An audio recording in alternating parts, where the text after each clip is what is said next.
नमस्कार दर्शक बंधु केमिति अच्छे आपण मैंने आशा करुँचे समस्ते भलरे थे निज निजर आत्म उन्नति यात्रा अग्रसर थे आउ निजको हिल करने सुस्थ करने सर्वदा अग्रसर थे। तो आज आम कथा आमर इनर चाइल्ड वुंडर पार्ट 2 पूर्वर आम वीडियो बन सारी जे अंतर शिशुर क्षत कौन इनर चाइल्ड वुंड कौन आज तार पार्ट 2 से विषय आम कथा। इनर चाइल्ड वुंड होची से क्षत जहाँ आपण को आपण छोट बेले मिली थाए जितेबले आप छोट थिले सेतेबले आपन को कष्ट सब आघात सब मिलता आउ ए इनर चाइल्ड वुंड आपण को शारीरिक भावे फिजिकाली मिल पारे मानसिक भावे मेंटली मिल पारे आउ भावनात्मक रूपे मिल पारे माने इमोशनल अब्यूज आपण सहित फिजिकाली अब्यूज होइथिबो नहले मेंटली अब्यूज होइथिबो आउ इमोशनली अब्यूज मध्ये होइथिबो एथिरु आपण केवल गोटी प्रकार रहिथिबो नहले मल्टीपल प्रकार रहिथिबो आउ ए क्षत कहा ठारू मिले इनर चाइल्ड वुंड आपण माता पिता ठारू मिल पारे भाई भौणी साही पड़िशा बंधु बांधव ठारू तांको द्वारा मिल थाई पारे कहीं चिन्हा लोक आउ कौन सी बहुत अति निजर लोक जो मैंने बंधुबांधव कह जाए तांको द्वारा आपण को ये सब क्षत मिलता है से माने आपण को अब्यूज करिथांती जहाँ क्षत होइकी आपणकर रही जाए सेते बेले जेते बेले आपण छोट थिले एहाकू इनर चाइल्ड वुंड कह जाए आउ ए क्षत को आपण हील कर न थांती सुस्थ बा आरोग्य बा ए क्षतर उपचार कर न थांती तो ए क्षत आपणक भितरे ही रही जाए से छोट बेलू वृद्ध हवा पर्यंत मध्य आपणक भितरे से क्षत रही जाए कारण आपण ताकू हील करना आउ जदि आपण क्षत को हील न करेंगे तो ये बहुत गभीर भाव आपण भीतर को जाइए रहे माने बहुत रूट पर्यंत जाइए रहे रुटेड होकर रहे आपण भीतर से सब क्षत आपण भावती मु भूलीगली किंतु से रुटेड होकर बहुत गभीर भाव जाइए रहे आपण भीतर आउ आपण से क्षतर अकॉर्डिंगली आपण रिएक्ट करती धीरे धीरे जिते बड़े आपण बड़ हो जाती धीरे धीरे आपण आपण जीवन में समस्त प्रकार संपर्क यही कष्ट यही क्षतर अकॉर्डिंगली ही आसबे अट्राक्ट करेंगे आपण से माने धीरे धीरे बड़ हे आपण स्कूल रे आपणकर सांग कॉलेज रे सांग धीरे धीरे आप जॉब करेंगे कि बिजनेस रे सेठी आपणकर जो कलीग्स था वर्क पार्टनर थांती से माने भी एमती टाइप आसबे जहाँ सहित आप क्लोज हे आउ आपको यही क्षत को उखरेबे आपरे धीरे धीरे आपणकर जीवन साथी नहले लवर माने प्रेमिक प्रेमिका कहीं भी जदि आपण जीवन में आसती आग को बड़ होगा से माने भी एपरी प्रकार व्यक्ति होते जी कि आपणकर एक कष्ट को मिरर करेंगे माने कष्ट को उखरेबे जहाँ को कहते ये कष्ट आपन को देवे एमती कष्ट देवे जहाँद्वारा कि आपणकर ये जो दबिक रही कष्ट जागृत हम आपण कष्ट पाइबे किंतु गोटे कथा आपण मन रखंतु ध्यान रखिए जानी रखंतु जे कौन भी प्रकार इनर चाइल्ड वुंड आपण भितर जदि अच्छी जहाँ आपको छोट बेले मिलता ताकू आपण निजे ही चयन करते आपण सोल कंट्राक्ट रे आम सोल कंट्राक्ट विषय कथा होइछे पूर्व वीडियो रे देखने सोल कंट्राक्ट कौन से आप आहरी भलसे बुझीपारे तो आम जहाँ भी आमर इनर चाइल्ड वुंड आम पाइछे छोट बेलू से सब आम निजे चयन करते आमर सोल कंट्राक्ट रे जहाँ द्वारा आप निजर सोल ग्रोथ करेंगे आप निजर आत्म उन्नति करेंगे तो इनर चाइल्ड वुंड आपण सोल ग्रोथ पाई कि बहुत इंपोर्टेंट होता है तो सबुठ प्रथम काम या जे आम आमर इनर चाइल्ड वुंड को एक्सेप्ट करवा ताको ग्रहण करने को हम आमको आउ हाँ आम आम निजर ए क्षत को निजे सोल लेवल रे ही चयन करते आमर आत्मा उन्नति पाई कि आमर आम ए मायारू केमती बाहरी पारिबा कारण आम जो माया को आसिले जन्म नहीं कि पृथ्वी पृष्ठ को आसिले से आम तो सब भूलीगले ना भूलीगला ए माया पड़ी आम सब भूलीगले आम सोल रे लेयर्स पड़गला तो आम एठू बाहर केमती आम जापर एमती से कि आम सोल कंट्राक्ट ये सब बाछी जे मुझे छोट बेले एठू एमान ठारू कष्ट पाइबी आउ से कष्ट मोर पर्टिकुलर बयसर यही समय जागृत हम यही लोक मैंने आसिकी जागृत करेंगे मत मिरर देखिकी तापर जाइकी मो कष्ट को सहिबी आउ कहीं कष्ट सहिली कष्टर कारण कौन सब डीप को जीवी आउ धीरे धीरे बुझी कौन ज्ञान सब कहीं केमती है कौन होता ये सब ଏଇ ହିସାବରେ ହିଁ ଆପଣ ପ୍ଲାନ୍ କରିଥାନ୍ତି ଜନ୍ମ ହେବା ପୂର୍ବରୁ, ଯାହାକୁ ଆମେ ସୋଲ୍ କଣ୍ଟ୍ରାକ୍ଟ କହୁ। ତ ସେତେବେଳେ ହିଁ ଆପଣ କଣ୍ଟ୍ରାକ୍ଟ କରିଥିଲେ ଯେ ହଁ ମୋର ଏଇ ଜନ୍ମରେ ଏଇ ସମୟରେ ମୋତେ ଏଇ କ୍ଷତ ମିଳିବ। ତ ଆମେ ଏମିତି ହିଁ ଆକ୍ଚୁଆଲି କଣ୍ଟ୍ରାକ୍ଟ କରିଥାଉ, ଏମିତି ହିଁ ଆମ ଜୀବନ ଚାଲିଥାଏ। ଆମ ଜୀବନରେ କିଛି ବି ଜିନିଷ ଏମିତି ଖାଲିଟାରେ ହୁଏ ନା, ହଠାତିଆ ହୁଏ ନା, ସବୁ କିଛି ପ୍ଲାନିଂ, ଆମେ ଆଗରୁ ପ୍ଲାନିଂ କରିକି ହିଁ ଆସିଥାଉ ପରମାତ୍ମାଙ୍କ ପାଖରେ, ଆମର ସୋଲ୍ ଗାଇଡ଼୍ଙ୍କ ପାଖରେ, ଯେଉଁମାନେ ଆମକୁ ଗାଇଡ଼୍ କରନ୍ତି, ଆମ ସୋଲ୍ର ଗାର୍ଡ଼ିଆନ୍ ଥାଆନ୍ତି, ସେମାନଙ୍କ ପାଖରେ ଆମେ ଆତ୍ମଚୁକ୍ତି କଣ୍ଟ୍ରାକ୍ଟ କରିଥାଉ, ମାନେ ଚୁକ୍ତିନାମା କରିଥାଉ। ସବୁ ଆମ ଜୀବନରେ ଯାହା ବି ଯନ୍ତ୍ରଣା କଷ୍ଟ, ଖାଲି ଇନର୍ ଚାଇଲ୍ଡ ଓନ୍ ନୁହେଁ, ଯେତେ ବି ଯନ୍ତ୍ରଣା ଆମକୁ ମିଳିଥାଏ, ଯେତେ ଲୋକ ଆମକୁ ଆମ ଜୀବନରେ ଆସିକି ଆମକୁ କଷ୍ଟ ଦିଅନ୍ତି, ଆମେ ସମସ୍ତଙ୍କ ସହିତ କଣ୍ଟ୍ରାକ୍ଟ କରିଥାଉ ଯେ ଏଇ ସୋଲ୍ ଏଇ ରୂପରେ ମୋତେ ଯାଇକି ମୋର ଏଇ ଜନ୍ମରେ ମୋତେ ଯାଇକି ଏମିତି କଷ୍ଟ ଦେବ, ମୋ ଜୀବନରେ ଏମିତି ଆସିବ, ଏଇଭଳି ଭାବରେ କଷ୍ଟ ଦେବ, ଆଉ ଆମେ ସେଥିରୁ ସେ କଷ୍ଟ ପାଇକି ଆମେ ଜାଗ୍ରତ ହେବା, ଆମ ଆତ୍ମ ଜାଗ୍ରତ ହେବ ଏଇ ମାୟାରୁ। ଓକେ ତ ଆମ ଜୀବନରେ ଯେତେ ସବୁ ଯନ୍ତ୍ରଣା ଆସେ, ଯେମିତି କହିଲି, ଯାହା ସବୁ ଆଘାତ ଆସେ, କ୍ଷତ ଆମକୁ ଯାହା ସବୁ ଆମର ଆସେ, ଯାହା ସବୁ ଦବିକି ଆମ ଭିତରେ ଥାଏ, କୌଣସି ପରିସ୍ଥିତି କିମ୍ବା କୌଣସି ବ୍ୟକ୍ତିଙ୍କ ଦ୍ୱାରା ଆମର ଟ୍ରିଗର୍ ହେଇଗଲା ନା ସେସବୁ ଜିନିଷ ଆମ ଭିତରୁ, ତ ସେ ଯେଉଁ ଦବିକି ଥିଲା ଜନ୍ମରେ ଆମେ ପାଇଥିଲେ, ଆମର ଆନ୍ସେଷ୍ଟର୍ଙ୍କ ପାଖରୁ ଆମେ ସେ କଷ୍ଟ ସବୁ ପାଇଛେ, ଯେଉଁ ଦବିକି ଥିଲା ଆମ ଜିନ୍ରେ ଅଛି, ଆମ ଡିଏନ୍ଏରେ ଅଛି, ଆମ ବ୍ଲଡ଼୍ରେ ଅଛି, ତ ସେଇ ସବୁ ଯନ୍ତ୍ରଣା ସର୍ଫେସ୍କୁ ଆସେ ଯେତେବେଳେ ଆମକୁ କେହି ଆସିକି ଟ୍ରିଗର୍ କରନ୍ତି।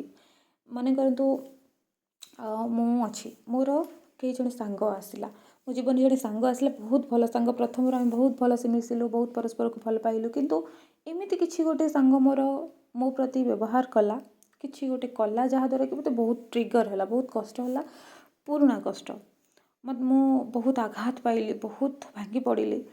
ତ ତା'ର ଅର୍ଥ ସେ କଷ୍ଟ ଅଲରେଡ଼ି ମୋ ଭିତରେ ଥିଲା, ମୋ ଜିନ୍ରେ, ମୋ ଡିଏନ୍ଏରେ ଥିଲା, ମୋର ପାଷ୍ଟ ଲାଇଫ୍ରୁ ମୁଁ ତାକୁ ଉଠେଇଛି ସେ କଷ୍ଟକୁ, ଆଉ ସେ ଥିଲା ବୋଲି ହିଁ ଯେତେବେଳେ ଟ୍ରିଗର୍ ହେଲା, ମୋ ସାଙ୍ଗ ଆସି ଟ୍ରିଗର୍ କଲା, ତାକୁ ମିରର୍ କଲା, ସେତେବେଳେ ସେଇଟା ସର୍ଫେସ୍କୁ ଆସିଲା, ମାନେ ଯେଉଁ ଦବିକି ରହିଥାଏ ନା, ବହୁତ ଗଭୀର ଭାବରେ ଡିପ୍ ରୁଟେଡ଼୍ ହେଇକି ରହିଥାଏ, ସିଏ ସେତେବେଳେ ସାମ୍ନାକୁ ଆସିଲା, ସର୍ଫେସ୍କୁ ଆସିଲା, ଆଉ ମୁଁ ଜାଣିପାରିବି ସେଇଠି ଯେ ହଁ ମୋ ଭିତରେ ଏଇ କଷ୍ଟ ଅଛି, କାରଣ ଯଦି କଷ୍ଟ ନଥାନ୍ତା ତେବେ ମୁଁ କଷ୍ଟ ପାଇନଥାନ୍ତି, ଏତେ ଭାଙ୍ଗି ପଡ଼ିନଥାନ୍ତି, ଏତେ ଅନୁଭବ କରିନଥାନ୍ତି। ତ ସେତେବେଳେ ଆମକୁ ସେ କ୍ଷତକୁ ସୁସ୍ଥ କରିବାର ଉତ୍ତମ ସମୟ ଅଟେ, ଆଉ ତାକୁ ହିଲ୍ ବା ସୁସ୍ଥ କରିବା ବହୁତ ଜରୁରୀ ମଧ୍ୟ, କାରଣ ଯେତେବେଳେ ଆଘାତଟା ଉପରକୁ ଆସିଗଲା ଆମେ ଜାଣିଲେ, ସେଇ ସମୟରେ ଯଦି ଆମେ ତାକୁ ସଫା କରିଦେବା ତ ସେ ବେଷ୍ଟ ୱେ ନା, ବେଷ୍ଟ ସମୟ ସେଟା, ଆଉ ଏଇଟା ପ୍ଲାନିଂ ବି ହେଇଥାଏ ଯେ ଏଇ ସମୟରେ ଏମିତି ହେବ ଆଉ ତୁ ତାକୁ ସେତେବେଳେ ସଫା କରିବୁ, ଆମେ ଆମ ସୋଲ୍ ଗାର୍ଡ଼ିଆନ୍ଙ୍କ ସହିତ ବସିକି ଆମେ କଥା ହେଇଥାଉ। ଓକେ, ତ ଇଏ ଆମର ଉତ୍ତମ ସମୟ, ଯେତେବେଳେ ସର୍ଫେସ୍କୁ ଆସେ ପ୍ରୋବ୍ଲେମ୍, ତାକୁ ହିଲ୍ କରିବାର, ତାକୁ ସୁସ୍ଥ କରିବାର ବହୁତ ଜରୁରୀ, କାରଣ ଏ କ୍ଷତ ସବୁ ଆମ ଭିତରୁ, ଆମ ଶରୀରରୁ ଯଦି ଆମେ ତାକୁ ବାହାର ନ କରିବା, ତ ଇଏ ଆମର ନିଜ ଉଚ୍ଚ ସ୍ୱରୂପ ବା ଆମର ହାୟର୍ ସେଲ୍ଫ ବା ଆମର ହାୟର୍ ଭର୍ସନ୍ ବା ଆମର ହାୟର୍ ଭାଇବ୍ରେସନ୍ରେ ଆସିବାକୁ ଦିଏ ନା, ଏନର୍ଜି ବ୍ଲକ୍ କରେ, ଆମ ଚକ୍ରା ବ୍ଲକ୍ କରେ, ବେସିକାଲି ଆମ ଆତ୍ମ ଉନ୍ନତିରେ ଅବରୋଧ କରେ ଯାହାକୁ କୁହାଯାଏ। କାରଣ ଆମର ସବୁ ଷ୍ଟେପ୍ ଥାଏ, ଏଇ ପ୍ରୋବ୍ଲେମ୍କୁ ସଲ୍ଭ କଲେ ଯାଇକି ନେକ୍ସଟ ଷ୍ଟେପ୍କୁ ଯାଇପାରିବ, ତାପରେ ସେଟାକୁ ସଲ୍ଭ କରିକି ପୁଣି ନେକ୍ସଟ ଷ୍ଟେପ୍କୁ ଯିବ, ଏମିତି ସବୁ ଧୀରେ ଧୀରେ ଆମ ଲାଇଫ୍ରେ ସବୁ ଚ୍ୟାଲେଞ୍ଜେସ୍ ଆସେ, ଆମେ ତାକୁ ସଲ୍ଭ କରୁ, ନିଜ ଭିତରୁ ସେ ବ୍ଲକେଜେସ୍କୁ ହଟାଉ, ଆଉ ଧୀରେ ଧୀରେ ପୁଣି ରିୱାର୍ଡ଼ ପାଉ, ଯାହା ଆମର ରିୱାର୍ଡ଼ ପାଇବା କଥା ଯେ ହଁ ଏଇ କାମଟା ସାରିଦେଲୁ ତ ତତେ ରିୱାର୍ଡ଼ ଦିଆଯିବ, ପୁରସ୍କାର ଦିଆଯିବ, ପୁଣି ଆମେ ଆଗକୁ ଯାଉ, ଆହୁରି ଅନ୍ୟ କଷ୍ଟକୁ ସାମ୍ନା କରୁ, ତାକୁ ପୁଣି ସଲ୍ଭ କରିକି ପୁଣି ଆଗକୁ ଯାଉ, ପୁଣି ସଲ୍ଭ କରିକି ଆଗକୁ ଯାଉ, ଏମିତି ଆମ ଭିତରୁ ଆମ ସୋଲ୍ରୁ ସବୁ ଲେୟର୍ସ ହଟେଇ ଯାଉ, ସବୁ ହିଲିଂ କରି ଆମେ ଯାଉ, ଆମ ଚକ୍ରାର ଯେଉଁ ବ୍ଲକେଜେସ୍କୁ ଆମେ କ୍ଲିଅର୍ କରିକା ଯାଉ। ଆଉ ସ୍ପେଶିଆଲି ଏଇ ଇନର୍ ଚାଇଲ୍ଡ ଉଣ୍ଡ ଯଦି ଆପଣଙ୍କ ଜୀବନରେ ଥିବ, ତାକୁ ଆପଣ ହିଲ୍ କରିନଥିବେ, ତ କେବେ ବି ଆପଣ ନିଜ ଜୀବନରେ ଗୋଟେ ସୁନ୍ଦର ସମ୍ପର୍କକୁ ମ୍ୟାନିଫେଷ୍ଟ କରିପାରିବେନି। ତ ଯେଉଁ ପ୍ରକାରର ଇନର୍ ଚାଇଲ୍ଡ ଉଣ୍ଡ ଆପଣଙ୍କ ଭିତରେ ଥିବ, ଆପଣ ଏକ୍ଜାକ୍ଟ ସେଇ ପ୍ରକାରର ସମ୍ପର୍କ ସବୁକୁ ହିଁ ଆପଣଙ୍କ ଜୀବନରେ ଆଟ୍ରାକ୍ଟ କରିବେ, ଆପଣଙ୍କ ଜୀବନରେ ସମସ୍ତ ସମ୍ପର୍କ ସେଇଭଳିଆ ହିଁ ଆସିବ, ଯିଏ ଆପଣଙ୍କର ସେଇ ଗୋଟିଏ ପେନ୍କୁ ଉଖରେଇ ଚାଲିବେ, ସାଙ୍ଗ ହୁଅନ୍ତୁ, ସ୍କୁଲ ସାଙ୍ଗ, କଲେଜ ସାଙ୍ଗ, ତାପରେ ସାଙ୍ଗ, ଆପଣଙ୍କର କଲିଗ୍ସ, ଆପଣଙ୍କର ପ୍ରେମିକା ବା ପ୍ରେମିକ ବା ଶେଷରେ ଜୀବନସାଥୀ, ଆଉ ଶେଷରେ ପିଲା ବି, ଆପଣଙ୍କର ପିଲା ବି ଯଦି ଆସିବେ ନା, ସେମାନେ ବି ସମସ୍ତେ ଆପଣଙ୍କର ସେଇ ଗୋଟିଏ ପ୍ରକାର ସମ୍ପର୍କରେ ଆସିବେ, ନା ସିନା ଅଲଗା ଅଲଗା, କିନ୍ତୁ ସମସ୍ତେ ଗୋଟିଏ ଆଘାତକୁ ଆପଣ ଉଖରେଇକି ଯିବେ, ଆପଣଙ୍କର ଉଖରେଇବେ, ମିରର୍ କରିବେ। ତ ଏମିତି ହିଁ ହେଇଥାଏ। ଓକେ, ଆମେ ଏବେ ଜାଣିବା ଟପିକ୍କୁ ଆସିବା मेन टॉपिक जोटा आम जाना जे इनर चाइल्ड वुंड केते प्रकारर कौन कौन सब इनर चाइल्ड वुंड थाए जमी कि आमर गोटे हूँ अबांडनमेंट वुंड माने परित्यागर क्षत आ गोटे हूँ गिल्ट वुंड जे आमको जो दोषी भावना फील हुए से वुंड गोटे आ गोटे हूँ ट्रस्ट वुंड माने आमको विश्वास न थाए क्या से विश्वासघातकतार विश्वास नथिबार क्षत आ गोटे हूँ नेग्लेक्ट वुंड माने रिजेक्शन वुंड भी ताको कहा जाई पारे जहाँ को आम प्रत्याख्यान कहू बा अवहेला कहू ये क्षत भी थाए आ गोटे हूँ अब्यूज वुंड अर्थ यहाँ एथिरे मदर वुंड फादर वुंड भी जाए माने बापा माँ ठार जो मिली था पर्टिकुलर सेटा कहते अब्यूज वुंड।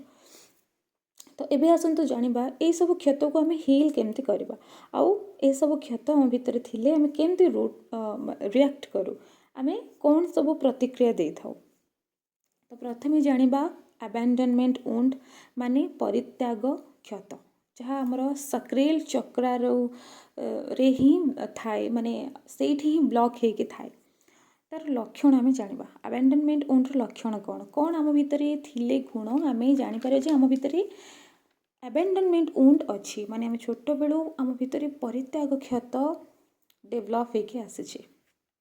तो लक्षण हूँ प्रथम लक्षण हूँ जदि आपण भितर यही क्षत अच्छी तो आपन को सबु बेले लागिबो कि आपण को परित्याग कर दिया छाड़ी दिया छाड़ीदेवे समस्ते सबू रिलेशन आपन को छाड़ी देकी पळेबे माने जदि आपण कौन सी रिलेशनशिप रे अछंती किंबा विवाह करिसंती तो सेथिरे से संपर्क रे सब बेले आपण को भीतर गोटे डर लगी रहिबो कि आपणकर पार्टनर आपण को छाड़ीदेवे किंबा आपणकर स्वामी किंबा स्त्री आपण को छाड़ीदेवे बा दूरे जिवे आपण ठारू नहेले आपण परिवार बा बापा बो आपण को छाड़ी चली जाए आपण सांग आपण को छाड़ी चली जाए आपण ठारू दूरे जिवे नहले केही भी जहाँ सह आपण अधिक क्लोज थिबे सेमानंक प्रति आपणकर एपरी डर सब बेले अनुभव हेबो आउ जन जनक क्षेत्र में एमती भी डर बहुत सूक्ष्म गभीर भाव थाए माने आपन ओपनली फील होता कि छाड़ी चल जाए कि सब आप साइलेंट रे बसले आपको फील होता डायरेक्टली किंतु आउ जड़े जड़े अच्छा जो मैंने बुझी ही पारती जे तांको ये कष्ट अच्छी सी यहाँ अनुभव करुँच जानी ही पारती जे मत फील हो कि ये मत छाड़ीद कि ये मत छाड़ीदेव कि से बुझी ही पारती आहरी डेंजरियस थाए जो मैंने बुझी पारती निज फिलिंग्स को। तो ये गोटे लक्षण समस्त छाड़ी जी जमती से भाया खाली डर रोथो भितर आउ गोटे लक्षण हूँ हेट्स बीइंग एलोन माने आपन को एका रहा को बहुत डर लगे बहुत भय लगे एनजाइटी फील हम गोटे आपण भावीदेवे कि जदि आप कनसीयसली भावीदेवे कि आपण को जीवन रे एका हे आपण को कहीं नथिबे आपण पाखरे किंबा आपण बापा बो जब जीवन परित्याग करेंगे जीवन त्याग करेंगे सेते बेले आपण केमते रहिबे दुनिया रे तांको बिना आपण केमते रहिबे ए भावना आपण को निश्चित भाव में आसुथबो जो मानक भितर ए जो वुंड थाए ना अबांडनमेंट वुंड माने परित्यागर क्षत जो थाए इनर चाइल्ड वुंड से नॉर्मली बापा माँ तांकर जीवन तो थिबे किंतु तांको सब गोटे हठात गोटे फील आसीज कि मो बापा बो जो रही दुनिया रे मुझे केमते बंची मु जमा बंच पारे सांगे सांगे एनजाइटी फील हम डिप्रेशन फील हम माने कौन कहते बहुत कष्ट हम एक्चुअली बहुत निश्वास बंद हो जमा भी सांगे सांगे जमी लगे गोटे अलग दुनिया गोटे पहुँची गली जो दुनिया रे केवल हेल ही अच्छी माने मु केमिति बंची एका रहा बेसिकाली बहुत भय लगे एका रहा डरती सब जे मु एका होजी मु एका होजी मु एका जमा भी रही पारिबिनी आउ किसी लोक माने सही जाती किंतु एमती तांको पेन हुए आउ किसी लोक बहुत ओपनली भी प्रकाश करती मु रही पारिबिनी कष्ट पाती चिल्लाती डरी जाती एमती भी करती। आउ गोटे लक्षण हूँ को डिपेंडेंट माने सहनिर्भरशील एमाने सबुबले सबुथिरे सहनिर्भरशील एमिति तो आम ओडिशा रे आम भारत रे सब परिवार ही एमती आम परिवार सिस्टम ही एमती को डिपेंडेंट रो तो सबुथिरे अन्य उपरे निर्भरशील प्राय समस्त भीतर बोधे यही वुंड थाए मत लगुच କାରଣ ଆମର ପରିବାର ଆମର ଓଡ଼ିଶା ଭାରତର ସମସ୍ତଙ୍କର ପରିବାର ଏଇଭଳିଆ ସିଷ୍ଟମ୍ ହିଁ ଆମ ପାରିବାରିକ ସିଷ୍ଟମ୍ ଏଇଭଳିଆ ହିଁ କୋଡିପେଣ୍ଡେଣ୍ଟ ପରସ୍ପରକୁ ଛୁଆମାନଙ୍କୁ ବହୁତ କୋଡିପେଣ୍ଡେଣ୍ଟ କରିକି ରଖନ୍ତି ଛୋଟବେଳୁ ଆମ ପରିବାରମାନେ। ତ ଇଏ ବି ଗୋଟେ ଲକ୍ଷଣ। ଏମାନେ ହସିବା ଖୁସି ହେବା ସବୁ ଅନ୍ୟ ଉପରେ ନିର୍ଭରଶୀଳ। କେହି ଭଲ କହିବା ପ୍ରଶଂସା କଲେ ଅନ୍ୟ କେହି ଏମାନଙ୍କୁ ଭଲ ପାଇଲେ ହିଁ ଏମାନେ ନିଜେ ଖୁସି ହୁଅନ୍ତି, ନିଜର ଭ୍ୟାଲୁ ଅଛି ବୋଲି ଭାବନ୍ତି। ନହେଲେ ଟିକେ ଯଦି କିଏ ଏମାନଙ୍କୁ ଭୁଲ କିମ୍ବା ଖରାପ କିଛି ବି କହିଦେଲେ କିମ୍ବା ଅନ୍ୟ କେହି ଯଦି ଏମାନଙ୍କୁ ଭଲ ନ କହିଲେ ତ ଏମାନେ ବହୁତ ଡିପ୍ରେସନକୁ ଚାଲିଯାଆନ୍ତି। ଏମାନେ ନିଜକୁ ଅନୱର୍ଦି ଭାବନ୍ତି। ମାନେ ଅନ୍ୟ ଲୋକ ଯଦି ଏମାନଙ୍କୁ ଟିକେ ବି କମ୍ କରିଦିଅନ୍ତି ଭଲ ପାଇବା ଦେବାରେ, ଭଲ ପାଇବା ନ ଦେଲେ କେହି ଟିକେ ଯଦି ଆପଣଙ୍କ ଉପରେ ରାଗିଦେଲେ କି ଚିଡ଼ିଗଲେ ତ ଏମାନେ ବହୁତ ଏକ୍ସଟ୍ରିମଲି କଷ୍ଟ ପାଆନ୍ତି। ଭାବନ୍ତି ମୋର ଆଉ କିଛି ମୂଲ୍ୟ ନାହିଁ, ମୁଁ ଭୁଲ। ନହେଲେ ସେ ଏମିତି ଭାବିବେ କି ଯେ ମୁଁ କାହିଁକି ବଞ୍ଚିବି ବି ଭାବିବେ। ଏମିତି ହେଇଯାଏ ସିଚୁଏସନ୍ ବେଳେବେଳେ। ବହୁତ ଯେତେବେଳେ ଷ୍ଟ୍ରଙ୍ଗ ହେଇଯାଏ ଏ ପେନ୍ଟା ଆମର, ସେତେବେଳେ ଏମିତି ଭାବି ଦିଅନ୍ତି ପିଲାମାନେ ଯେ ମୁଁ ଆଉ କାହିଁକି ବଞ୍ଚିବି, ମୋର ଆଉ କିଛି ବଞ୍ଚିବାର ନାହିଁ। କାରଣ ମୋତେ ତ କେହି ଭଲ ପାଉନାହାନ୍ତି, ମୁଁ ତ କାହା ପାଇଁକି ଯୋଗ୍ୟ ନୁହେଁ, ମୁଁ ଭଲ ପାଇବା ପାଇଁକି ଯୋଗ୍ୟ ନୁହେଁ, ମୋ ଭିତରେ କିଛି ଗୁଣ ନାହିଁ, ମୁଁ ଜମା ବି ଭଲ ନୁହେଁ, ସେଥିପାଇଁକି ମୋତେ କେହି ଭଲ ପାଉନାହାନ୍ତି, ଆଉ ମୁଁ କୌଣସି କାମରେ ନୁହେଁ, ମୁଁ ସବୁଥିରେ ଅଯୋଗ୍ୟ। ତ ଏଇଆ ସେମାନେ ଭାବି ଦିଅନ୍ତି, ବହୁତ ବେଶୀ ଭାବି ଦିଅନ୍ତି। ମାନେ ଆପଣ ଏମିତି ପିଲାଙ୍କୁ ବହୁତ ଦେଖିଥିବେ, ବଡ଼ ମଣିଷ ହେଇଗଲା ପରେ ବି ସେମାନେ ଯଦି କାହା ସହିତ ଝଗଡ଼ା ଲାଗେ, ବହୁତ କ୍ଲୋଜ୍ ମଣିଷ, ସାଙ୍ଗ ହୁଅନ୍ତୁ କିମ୍ବା ଘରର କେହି ମଣିଷ ହୁଅନ୍ତୁ କିମ୍ବା ଲାଇଫ୍ ପାର୍ଟନର୍, ବିବାହ କରିସାରିଥିବେ ଯଦି ଲାଇଫ୍ ପାର୍ଟନର୍ ବି, ଯଦି ଏମାନଙ୍କ ଭିତରେ ବହୁତ ଭଲ ପାଇବା ଥିବ, କାରଣ ଏମାନେ ବହୁତ ପିପଲ୍ ପ୍ଲେସିଂ ଥାଆନ୍ତି ବି, ଅନ୍ୟକୁ ବେଶୀ ଦିଅନ୍ତି, ଏକ୍ସଟ୍ରିମଲି ଦିଅନ୍ତି। ତ ପରସ୍ପର ସମ୍ପର୍କରେ ଚାଲିଥିବ ଠିକ୍ ଠାକ୍, ଯଦି ଝଗଡ଼ା ଲାଗିଗଲା କିମ୍ବା କୌଣସି କଥାବାର୍ତ୍ତା ଏମାନଙ୍କର ହେଇଗଲା ବହୁତ ଅଡ୍ ଟାଇପ୍ର, ତ ଏମାନେ ବହୁତ ଡିପ୍ଲି ଡିପ୍ରେସନ୍କୁ ପଳାନ୍ତି। ସାମ୍ନା ଲୋକ ଏତେ ଡିପ୍ରେସନ୍କୁ ଯିବେନି, ନର୍ମାଲି ଏତେ ଡିପ୍ରେସନ୍କୁ କେହି ଯାଆନ୍ତିନି କଥାବାର୍ତ୍ତାରେ, ଝଗଡ଼ାରେ, ଛୋଟ ଛୋଟ ଝଗଡ଼ାରେ, କିନ୍ତୁ ଏମାନେ ଏକ୍ସଟ୍ରିମଲି ନିଜକୁ ଡିପ୍ରେସନ୍ରେ ନିଅନ୍ତି, ବହୁତ କଷ୍ଟ ପାଆନ୍ତି ଯେ ମୁଁ ଯୋଗ୍ୟ ନୁହେଁ। ଆଉ ଏମାନଙ୍କ ଜୀବନରେ ସବୁ ମଣିଷ ହିଁ ଏମିତି ଆସନ୍ତି ଏମିତି, ଯିଏ ଆପଣଙ୍କୁ ଖାଲି ବାରମ୍ବାର ଡରଉଥିବେ, ଧମକ ଦେଉଥିବେ କି ସେମାନେ ଆପଣଙ୍କୁ ଛାଡ଼ିକି ଚାଲିଯିବେ, ନହେଲେ ଜୀବନ ହାରିଥିବେ। ଏମିତି ବି କରନ୍ତି ପିଲାମାନେ। ଏଇଭଳି ଲୋକମାନଙ୍କୁ ତାଙ୍କର ପାର୍ଟନର୍ ଏମିତି ଆସିବେ କିମ୍ବା ତାଙ୍କ ସାଙ୍ଗମାନେ ଏମିତି ଆସିବେ ଯିଏ ଏମାନଙ୍କୁ ଏଇଭଳିଆ ଟ୍ରିଟମେଣ୍ଟ କରିବେ ଯେ ମୁଁ ତୋତେ ଛାଡ଼ିକି ପଳେଇବି, ତୁ ଏଇଟା କାହିଁକି କଲୁନି, ମୁଁ ଆଉ ତୋ ସାଙ୍ଗ ହେବିନି। ଆପଣ ଜୀବନ ହାରିଦେବାର ବି ଧମକ ଦିଅନ୍ତି ବାରମ୍ବାର। ଆଉ ଆପଣଙ୍କ ସହ ଏମିତି ବାରମ୍ବାର ବି ହେବ ଜୀବନରେ, ପ୍ରତ୍ୟେକ ମଣିଷ ଛାଡ଼ିକି ଚାଲିଯିବେ ଆପଣଙ୍କୁ। ସାଙ୍ଗସାଥି, ପରିବାର ସଦସ୍ୟ କିମ୍ବା ପ୍ରେମ ସମ୍ପର୍କରେ ବାରମ୍ବାର ସମସ୍ତେ ଆପଣଙ୍କୁ ଛାଡ଼ି ଯାଉଥିବେ। ପ୍ରେମ ସମ୍ପର୍କ ଏମାନଙ୍କ ଲାଇଫ୍ରେ ଏକରୁ ଅଧିକ ବି ଆସିପାରେ, କାରଣ ଏମାନଙ୍କ ପ୍ରଥମ ପ୍ରେମ ଛାଡ଼ିକି ଯାଇପାରେ, ଆଉ କିମ୍ବା ଏମାନେ ପୁଣି ଦ୍ୱିତୀୟ ପ୍ରେମକୁ ଗଲେ ପୁଣି ସେମାନେ ବି ତାଙ୍କଠାରୁ ବି ଏମାନେ ହ୍ରାସ ହେଇପାରନ୍ତି। କାରଣ ଏମାନେ ସବୁବେଳେ ଚାହାନ୍ତି କି ନିଜର ଭ୍ୟାଲୁ ଅନ୍ୟଠାରୁ ପାଇବେ, ତାଙ୍କୁ କେହି ଭଲ ପାଇଲେ ହିଁ ଯାଇ ୟାଙ୍କର ଭ୍ୟାଲୁକୁ ଇଏ ଫିଲ୍ କରନ୍ତି। ତ ୟାଙ୍କ ଭିତରେ ସବୁବେଳେ ଡର ବି ଥାଏ, ଆଉ ଏମାନେ ନିଜେ ବି ଛାଡ଼ି ଦିଅନ୍ତି ବେଳେବେଳେ ଡରିକି। ଯଦି ଟିକେ ଯଦି ୟାଙ୍କୁ ଫିଲ୍ ହେଲା କି ମୋତେ ଇଏ ଭଲ ପାଉନି କି ମୁଁ ୟାଙ୍କୁ କ'ଣ ଗୋଟେ ଖରାପ କହିଦେଲି କିମ୍ବା ୟାଙ୍କ ଜୀବନରେ ମୋର କିଛି ମୂଲ୍ୟ ନାହିଁ, ତ ଏମାନେ ନିଜେ ଛାଡ଼ିଦେବେ ସେ ପର୍ସନ୍କୁ ଡରିକି ଯେ ଇଏ ତ ମୋତେ ଛାଡ଼ିକି ହିଁ ଚାଲିଯିବ। କାରଣ ୟାଙ୍କର ଏକ୍ସପିରିଏନ୍ସ ବି ବହୁତ ଆଗରୁ ଥାଏ, ୟାଙ୍କ ଭିତରେ ଡର ବି ତ ଛୋଟବେଳୁ ଡେଭଲପ୍ ହେଇଥାଏ ନା, ଯେ ମୋତେ ସମସ୍ତେ ଛାଡ଼ିକି ଚାଲିଯିବେ, ମୋର କେହି ନାହାନ୍ତି। ଏମିତି ବି ଏମାନଙ୍କର ଛୋଟବେଳୁ ବାବା ବୋଉମାନେ ବି ଡେଥ୍ କରିଯାଇଥାନ୍ତି, ଯେଉଁଟାକି ଆହୁରି ଗଭୀର ଭାବେ, ଆହୁରି ସୂକ୍ଷ୍ମ ଭାବେ ମାନେ ଥାଏ ଏ ଉଣ୍ଡ ଯେ ମୋତେ ସମସ୍ତେ ଛାଡ଼ି ଦେଇକି ଚାଲିଯାଆନ୍ତି।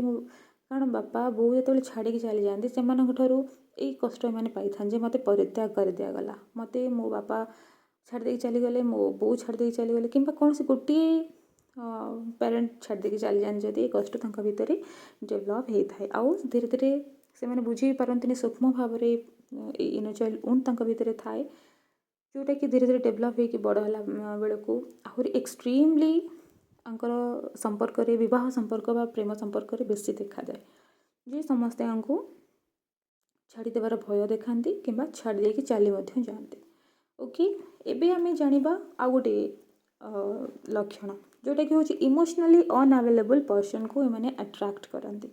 କ'ଣ ଯେ ସାଧାରଣ ଇମୋସନାଲି ଅନଆଭେଲେବଲ୍ ପର୍ସନ୍ର ଅର୍ଥ ଯେଉଁମାନଙ୍କର ଇମୋସନ୍ ବେଶୀ ନଥାଏ, ମାନେ ଆପଣଙ୍କ ସହିତ ଇମୋସନାଲି କନେକ୍ଟ ନଥାନ୍ତି, ସାଙ୍ଗ ହେଇକି ବଞ୍ଚୁତ ଅଛନ୍ତି, ସମ୍ପର୍କ ବି ଅଛି, ଦୁନିଆ ଆଗକୁ ସମ୍ପର୍କ ଅଛି ଯେ ହଁ ବିବାହ କରିଛି, ମୁଁ ମ୍ୟାରେଜ୍ କରିଛି, ମୋର ସ୍ୱାମୀ କିମ୍ବା ମୋର ସ୍ତ୍ରୀ ସମ୍ପର୍କ ଅଛି, ବଞ୍ଚିବା ପାଇଁକି ବଞ୍ଚୁଛନ୍ତି ସର୍ଭାଇଭାଲ୍ ମୋଡ଼୍ରେ, କିନ୍ତୁ परस्पर प्रति इमोशनली अनअवेलेबल माने इमोशनली परस्पर प्रति प्रेजेंट नुहंती, इमोशनली कनेक्ट नुहंती, भावनात्मक रूपे कनेक्ट नुहंती। बस एमती हाँ जड़े खावा करदेला आउ जड़े प्रोवाइड कले आनिकी पैसा टंका खाद्य बासगृह एमती परस्पर भितर किंतु इमोशनली कनेक्शन न थाए ताको कह जाए इमोशनली अनअवेलेबल पर्सन। आपणकर कौन सी भावनात्मक कष्ट को से बुझीपारे सामना लोक किंबा से केबे डिस्कशन करेंगे से देखिले भी आपन को कांदुथिबार आपण को पेन पाउथिबार आपण सहित बहुत अवहेला भी करती किंतु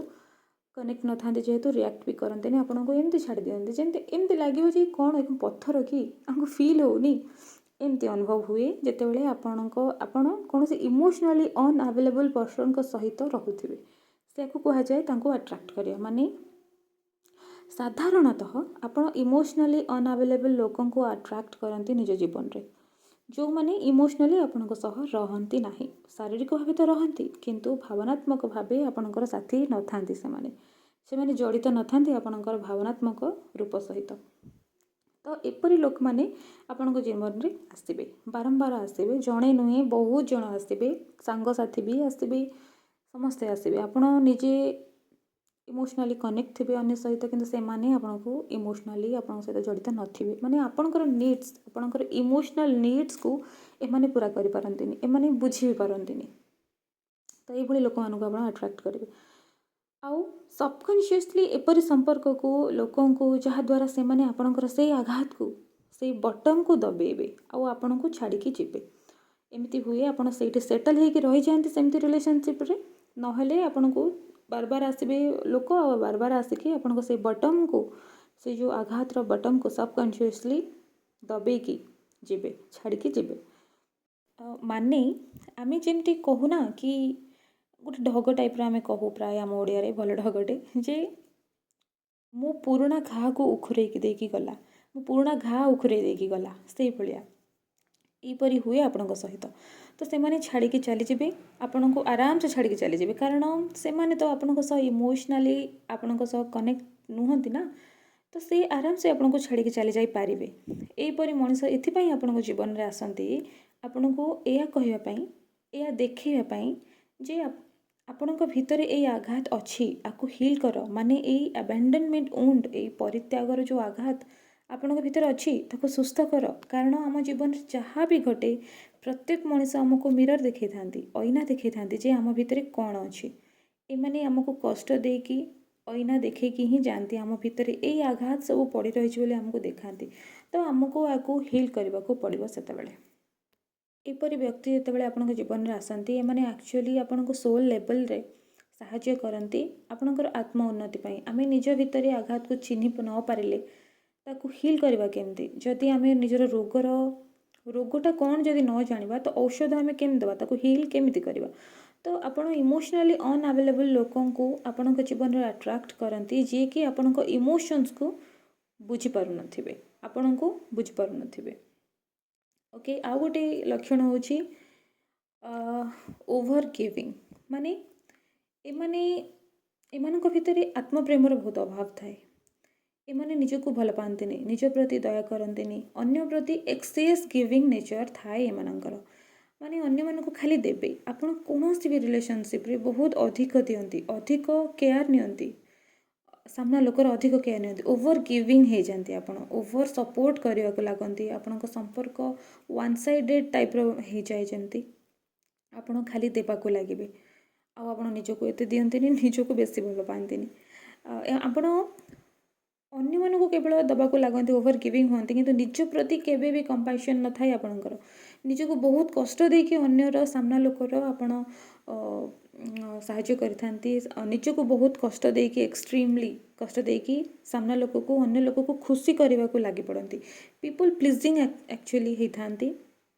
अन्य को बहुत दया देखेबे किंतु अन्यर कष्ट देखिले आपन को बहुत कष्ट होथिबो लागुथिबो आपन ताको लागि पड़िबे से कष्ट केन भलो करिवे फिजिकली कि जेकोसी मेंटली इमोशनली आपन ठिया हेबे तांको पाखरे किंतु निज प्रति आपनकर कंपैशन न थाए निज प्रति आपन केबे दया देखांतिनी केबे न दया नथिबो निज शरीर को कष्ट देकी निज मन को कष्ट देकी आपन अन्य लोक को ଇମ୍ପ୍ରେସ୍ କରନ୍ତି, ଅନ୍ୟ ଲୋକକୁ ସାହାଯ୍ୟ କରନ୍ତି, ଅନ୍ୟ ଲୋକକୁ ବେଶୀ ଦିଅନ୍ତି, ସେମାନେ ଆପଣ ବୁଝନ୍ତୁ କି ନ ବୁଝନ୍ତୁ, ଆଉ ଆପଣ ଏକ୍ସଟ୍ରିମଲି କରନ୍ତି। ଏମିତି କରିବା ଉଚିତ, କିନ୍ତୁ ଆପଣ ଏକ୍ସଟ୍ରିମଲି କରନ୍ତି, ଏକ୍ସେସ୍ କରନ୍ତି, ଓଭର ଗିଭିଂ ହେଇଯାଆନ୍ତି। କିଛି ବି ହେଲେ ନିଜକୁ ଅବହେଳା କରିଦିଅନ୍ତି ଆଉ ସାମ୍ନା ଲୋକକୁ କେବଳ ଦେଇ ଚାଲନ୍ତି। ଆପଣ ସବୁବେଳେ ନିଜ ଭିତରେ ଭୁଲ ଖୋଜନ୍ତି। ସବୁବେଳେ ଯଦି କୌଣସି ସମ୍ପର୍କରେ ଥିବେ, ସେ ସମ୍ପର୍କରେ ଆପଣ ତ ଆଗରୁ ହିଁ ଇମୋସନାଲି ଅନଆଭେଲେବଲ୍ ପର୍ସନକୁ ଆଟ୍ରାକ୍ଟ କରିଥିବେ, ତ ସିଏ ଆପଣଙ୍କ ସହିତ ଆଜି ଇଚ୍ଛା ହେଲା ଭଲରେ କଥା ହେଲେ, ଆଜି ଇଚ୍ଛା ହେଲା ରାଗିଗଲେ, ଚିଡ଼ିଗଲେ, ମାନେ ଆପଣ ତାଙ୍କୁ ପ୍ରେଡ଼ିକ୍ଟ କରିପାରିବେନି। ଆଉ ସେମାନେ ଏମିତି ବିହେଭିୟର କରୁଥିବେ, ଆପଣଙ୍କୁ ଏତେ କନଫ୍ୟୁଜ୍ ଲାଗୁଥିବ, ଆପଣ ସବୁବେଳେ ନିଜର ଭୁଲ ଖୋଜୁଥିବେ। ସେ ସମ୍ପର୍କରେ କ'ଣ ଭୁଲ ଅଛି, କ'ଣ ଆପଣ ଆଉ ଦେଇପାରୁନାହାନ୍ତି, ଆପଣ ଆଉ କେତେ ପରସେଣ୍ଟ ଦେବେ, କେଉଁଠି ଆପଣଙ୍କର ଭୁଲ ରହିଲା, ସବୁବେଳେ ସେଇ ସବୁ ଖୋଜୁଥିବେ। ଆପଣ ନିଜକୁ ଅନୁବର୍ତ୍ତୀ ଭାବନ୍ତି ମୁଁ ଲଭ୍ ପାଇଁକି ଯୋଗ୍ୟ ନୁହେଁ, ମୋତେ ବହୁତ ପରିଶ୍ରମ କରିବାକୁ ପଡ଼ିବ କାହାର ଭଲ ପାଇବା ପାଇବାକୁ ହେଲେ। ସବୁବେଳେ ସେଥିପାଇଁକି ଏକ୍ସଟ୍ରିମଲି ଦିଅନ୍ତି ଅନ୍ୟକୁ, ଭାବନ୍ତି ଯେ ମୁଁ କେବଳ ଦେଲେ ହିଁ, ବହୁତ ପରିଶ୍ରମ କରିକି ଦେଲେ ହିଁ ମୋତେ ଭଲ ପାଇବା ମିଳିବ, ମୁଁ ଭଲ ପାଇବା ପାଇଁକି ଯୋଗ୍ୟ ହେବି। ତ ସେଥିପାଇଁକି ସବୁ ରିଲେସନସିପ୍ରେ ଆପଣ ଏକ୍ସଟ୍ରିମଲି ଦେବାକୁ ଆରମ୍ଭ କରନ୍ତି। ଆଉ ଗୋଟେ ହେଲା, ଆପଣ ଇମୋସନାଲି କନେକ୍ଟ ହେବାକୁ, ଇମୋସନାଲ ଇଣ୍ଟିମେସିକୁ ବହୁତ ଆଭଏଡ଼ କରନ୍ତି, ଡରନ୍ତି ଆକ୍ଚୁଆଲି ଭିତରୁ ସୂକ୍ଷ୍ମ ଭାବେ। କାରଣ ଆପଣ କାହା ସହିତ ଏତେ ଜଲ୍ଦି ନୁହେଁ, ସେଇଟା ଅଲଗା ହେଇଯିବ। ଆପଣ କାହା ସହିତ ଇମୋସନାଲି କନେକ୍ଟ ହେବାକୁ, ଯୋଡ଼ି ହେବାକୁ ଆପଣ ବେଶୀ ଆଭଏଡ଼ କରନ୍ତି, ଡରନ୍ତି। କାରଣ ଆପଣଙ୍କୁ ଲାଗେ ଏ ତ ଛାଡ଼ିକି ଚାଲିଯିବ ନା, ମୁଁ ଯଦି ୟା ସାଙ୍ଗରେ ଏବେ କନେକ୍ଟ ହେଇଯିବି, ଏବେ ସିନା ମିଶିଯିବି, କିଛି ଦିନ ପରେ ଇଏ ଛାଡ଼ି ଦେଇକି ପଳେଇବ। କାରଣ ଏମିତି ଆପଣଙ୍କ ସାଙ୍ଗରେ ଆଗରୁ ଏକ୍ସପିରିଏନ୍ସ ହେଇଥାଏ, ତ ଆପଣ ଇମୋସନାଲି ଇଣ୍ଟିମେସିକୁ ଆଭଏଡ଼ କରନ୍ତି। ଆଉ ଆପଣ ପାର୍ଟନର ପ୍ଲିଜର ବହୁତ ହେଇଯାଆନ୍ତି, ଟକ୍ସିକ୍ ବ୍ୟାଡ୍ ରିଲେସନସିପ୍ରେ ଆପଣ ରହିଯାଆନ୍ତି। ବେଳେବେଳେ ଆପଣ ସେଟଲ୍ ବି ହେଇଯାଆନ୍ତି ଯଦି ନଲେଜ୍ ନଥାଏ। ତଥାପି ବି ଆପଣଙ୍କ ଭିତରେ ଏତେ ପୋଟେନ୍ସିଆଲ୍ ଆସେ ଯେ ଏଇ ଆଘାତ ପାଇଁକି ଆପଣ ସେ ରିଲେସନରେ ବହୁତ କଷ୍ଟ ପାଇକି ମଧ୍ୟ ସେଟଲ୍ ହେଇକି ରହିଯାଆନ୍ତି ସାରା ଜୀବନ ପାଇଁ। ଆମର ସମାଜର ମାଇଣ୍ଡ ସେଟ୍ ବି ଅଛି ଅଲଗା ପ୍ରକାରର, ତ ଜ୍ଞାନ ଦେଇନାହାନ୍ତି ଆମକୁ ସମାଜ, ଆମ ଇମୋସନାଲ୍ ହେଲ୍ଥର, ମେଣ୍ଟାଲ୍ ହେଲ୍ଥର ଯତ୍ନ ନେଇନାହାନ୍ତି, ତା'ର ଜ୍ଞାନକୁ ବେଶୀ ବିସ୍ତାର କରିନାହାନ୍ତି, ଦବେଇ ଦେଇଛନ୍ତି। କିନ୍ତୁ ଆମକୁ ଶିଖାଯାଇଛି ଯେ ବହୁତ କିଛି ଶିଖାଯାଇଛି, ଛାଡ଼ନ୍ତୁ କ'ଣ କହିବି, ସମସ୍ତେ ଜାଣିଛନ୍ତି ଏ ବିଷୟରେ। କେମିତି ପାର୍ଟନର ସହିତ ରହିବା ଦରକାର, ଯେତେ ବି ମାଡ଼ ଗାଳି ଭଲ ପାଇବା ଟୋଟାଲ୍ ନ ମିଳୁ, ଯାହା ବି ହେଇଯାଉ, ସମସ୍ତେ ଶିଖାନ୍ତି ଯେ ସହିଯା, ଆଡ଼ଜଷ୍ଟ କରିନେ। ସେ ଯିଏ ବି ହୁଅନ୍ତୁ, କେବଳ ନାରୀଙ୍କ କଥା କହୁନି, ମହିଳାଙ୍କ କଥା କହୁନି, ପୁରୁଷମାନେ ବି କଷ୍ଟ ସହିକି ରହିଯାଆନ୍ତି, ଆଡ଼ଜଷ୍ଟ କରିନିଅନ୍ତି, ସେଟଲ୍ ହେଇଯାଆନ୍ତି ଟକ୍ସିକ୍ ବଣ୍ଡରେ, ଟକ୍ସିକ୍ ରିଲେସନସିପ୍ରେ, ଟକ୍ସିକ୍ ପାର୍ଟନରଙ୍କ ସହିତ ଏମାନେ ସେଟଲ୍ ହେଇଯାଆନ୍ତି, ବାଧ୍ୟ ବି ହୁଅନ୍ତି, ଆଉ ମାଇଣ୍ଡ ସେଟ୍ ବି ହେଇଯାଏ ସେମିତି। ଆମେ ବୁଝି ବି ପାରୁନା ଇଏ ଯେ ଏସବୁ କଣାକୁ ହିଲ୍ ବି କରିହେବ ବୋଲି ଆମେ ଜାଣିପାରୁନା। ହିଲ୍ କରିଦେଲେ ସେଇ ପାର୍ଟନରଙ୍କ ସହିତ ଆପଣଙ୍କର ଭଲ ସମ୍ପର୍କ ହେଇଯିବ, କାରଣ ଆପଣଙ୍କ ପାର୍ଟନର ବହୁତ ଭଲ ମଣିଷ ହେଇଥିବେ, ଭଲ ମଣିଷ ନିଜସ୍ୱ ହିସାବରେ ହେଇଥିବେ, ସମାଜ ପାଇଁ ଭଲ ହେଇଥିବେ, କିନ୍ତୁ ପର୍ଟିକୁଲାର ଆପଣଙ୍କ ପାଇଁ ଭଲ ହେଇନଥିବେ। ଅବଶ୍ୟ ଏମିତି କହିବା ଉଚିତ ନୁହେଁ। ଭଲ ହେଇନଥିବେ ଅର୍ଥ ଆପଣଙ୍କ ସହିତ ଇମୋସନାଲି କନେକ୍ଟ ନଥିବେ, ଆପଣଙ୍କ ପାଇଁ ଭଲ ସ୍ତ୍ରୀଟି ହେଇନଥିବେ, ଭଲ ସ୍ୱାମୀଟି ହେଇନଥିବେ, ସମସ୍ତଙ୍କ ପାଇଁ କିନ୍ତୁ ଭଲ ହେଇଥିବେ। ତ ଏସବୁ କାହିଁକି ହୁଏ? ଏସବୁ କାର୍ମିକ୍ ସାଇକେଲ୍ ଆକ୍ଚୁଆଲି। ଆପଣଙ୍କର ଏଇ ଉଣ୍ଡ ଅଛି ନା, ଆପଣଙ୍କ ମାଇଣ୍ଡ ସେସବୁକୁ ସେସବୁକୁ ପୁsh କରେ, ଲଭ୍କୁ ପୁsh କରେ ଆକ୍ଚୁଆଲି। ବ୍ଲକେଜେସ୍ ଅଛି ନା, ସେଥିପାଇଁକି ଆପଣ ପାଇପାରନ୍ତି ନା। ଆପଣଙ୍କ ନିଜ ମାଇଣ୍ଡରେ ବି ସେସବୁ ଅଛି ସେଟିଂ ଯେ ମୁଁ ଲଭ୍ ପାଇଁକି ଯୋଗ୍ୟ ନୁହେଁ, ମୁଁ ଅନୱର୍ଦି, ମୋତେ ବହୁତ ଏକ୍ସଟ୍ରିମଲି ଗିଭିଂ ହେବାକୁ ପଡ଼ିବ, ଓଭର ଗିଭିଂ ହେଲେ ଯାଇକି ମୋତେ ମିଳିବ। ତ ଏସବୁ ବହୁତ କିଛି ପାଇଁକି ଏମିତି ହୁଏ। କିନ୍ତୁ ଯଦି ଆମେ ଆକୁ ହିଲ୍ କରିବା, ଜାଣିପାରିବା, ବୁଝିପାରିବା, ଆମେ ତାକୁ ହିଲ୍ କରିବା, ଆଉ ହିଲ୍ କଲେ ସେଇ ସମ୍ପର୍କ ହିଁ ଆମର ହେଇପାରେ, ଭଲ ହେଇଯିବ। ସେଇ ସମ୍ପର୍କ ଯେଉଁ କାର୍ମିକ୍ ସାଇକେଲ୍ ପାଇଁକି ଯେଉଁ ହିପ୍ନୋଟାଇଜ୍ ହେଲା ପରିକା ସାମ୍ନା ଲୋକ ବା ଆପଣଙ୍କର ପାର୍ଟନର, ଆପଣଙ୍କ ସାଙ୍ଗ ଆପଣମାନଙ୍କୁ ଏମିତି ବିହେଭ୍ କରୁଛନ୍ତି ଆପଣଙ୍କୁ, ତ ସେସବୁ ବନ୍ଦ ହେଇଯାଇପାରେ। କାରଣ ସବୁ କଥା ଆମ ନିଜ ଭିତରେ ହିଁ ଥାଏ। ଆମେ ଯେମିତି ଆମ ଭିତରେ, ବାହାରେ ଆମର ସେମିତି ହିଁ। ତ ଆମେ ଯଦି ଭିତରୁ ବଦଳିଯିବା, ଭିତରେ ହିଲ୍ ହେଇଯିବା, ଭିତରୁ ସୁସ୍ଥ ହେଇଯିବା, ବାହାରର ସିଚୁଏସନ୍, ବାହାରର ଲୋକ ବି ଆମ ପ୍ରତି ସୁସ୍ଥ ହେଇଯିବେ। ଓକେ, ତ ଏବେ ଜାଣିବା, ଏଇସବୁ ଥିଲା ଲକ୍ଷଣ। ଏବେ ଜାଣିବା ଏଇ ଆବାଣ୍ଡନମେଣ୍ଟ ବା ପରିତ୍ୟାଗର କ୍ଷତ ଆମକୁ କେମିତି, କାହିଁକି ମିଳେ। ଯଦି ଆପଣଙ୍କର ଫ୍ୟାମିଲିରେ ନା ଛୋଟବେଳୁ ଏମିତି ଫ୍ୟାମିଲି ଥିବ ଯେଉଁଟାକି ବହୁତ ଟକ୍ସିକ୍ ଟାଇପ୍ର, ମାନେ ଇନଷ୍ଟାବିଲିଟି ଥିବ ଆପଣଙ୍କର ପରିବାରରେ, ପ୍ୟାରେଣ୍ଟ ମାନେ ଆପଣଙ୍କର ବାପା ବୋଉ ପିତାମାତା ଯଦି परस्परଙ୍କ सहित तांकर यदि भल पाइबा नथिबो सबुबेले झगड़ा झाटी होउथुबो तांको भितरे सेमाने परस्पर को भल पाउनथिबे तांकर दी जनकर मन मिसु नथिबो दी जण परस्पर प्रति जत्नवान नथिबे केयरिंग नथिबे किंबा एमिति हेतुबो आपण एक्जाक्ट आपणक रिलेशन परिका आपणक बापा बोंकर रिलेशन थिबो माने आपणकर बो किंबा माँ अधिक ओवर गिविंग हेतिबे आ बापा इमोशनल अनअवेलेबल थिबे बोंको पाई समस्त पाई भल थिबे बापा बहुत भल मनीष से माने समाज पाई कि बापा बहुत भल मनीष बहुत शांत अन्यर क्षति चाहती बहुत सीधा लोक किंतु आपणक बोंको पाई से अनअवेलेबल थिबे इमोशनली आपणक बोंको स्नेह दौ नथिबे भल पाया नथिबो तांको भितरे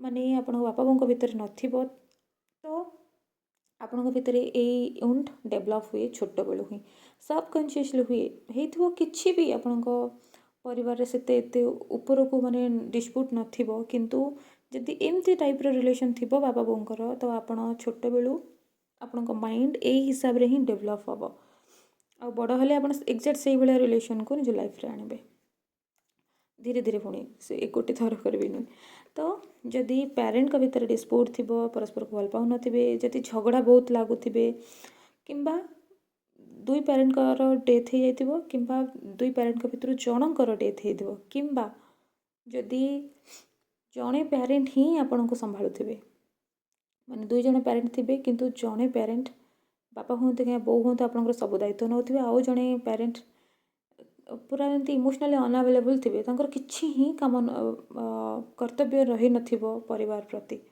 तो सेतेबेले एमती उंड आपण भितर डेभलप हवा को लागिबो धीरे धीरे आप बुझी भी पारती बेले बेले एमती हो पारे तो जदि आप छोट बेले बहुत नेग्लेक्ट होती एक्चुअली एमती रिलेशन रे पिला माने बहुत नेग्लेक्ट हुअंती आमे भी जदि आमे एबे भी न बुझिबा ना आम भितर पेन को आम पिला मानकु भी आमे नेग्लेक्ट करबा तांको जो प्रकृत भल पाइबा आम ठार मिलि ना आम बापा माँ ठार जो आम छुआ को जो प्रकृत प्रेम मिलि था से सबू तांको मिलबनी कारण आमे तो निजे मेंटली इल अच्छे ना आमे निजे असुस्थ अच्छे आम पिला बेलर कथा को लेकिन एबे तो आमे संपूर्ण भाव आम पिला दे पारुना जहाँ दबा कथा आम जानी भी नथा बेले बेले केमी कौन दि जाए पिला कारण आम निजे देखिने निजे शिखिने आम निजे सुस्थ भी नाहूँ निज सहित बहुत लड़ुचे कारण स्वामी सहित पड़ूनी भल से निज लव लाइफ निजर मैरेज लाइफ रे एते प्रॉब्लम आउ पिलाटी किंतु हो जाइए तो पिला को आम केवल सर्वाइवल मोड रे ही बढ़ई था जे खाया पीवा देवा ता शरीर जत्न देवा गाधे पाधे देवा स्कूल को पठेवा पाठ पढ़ेवा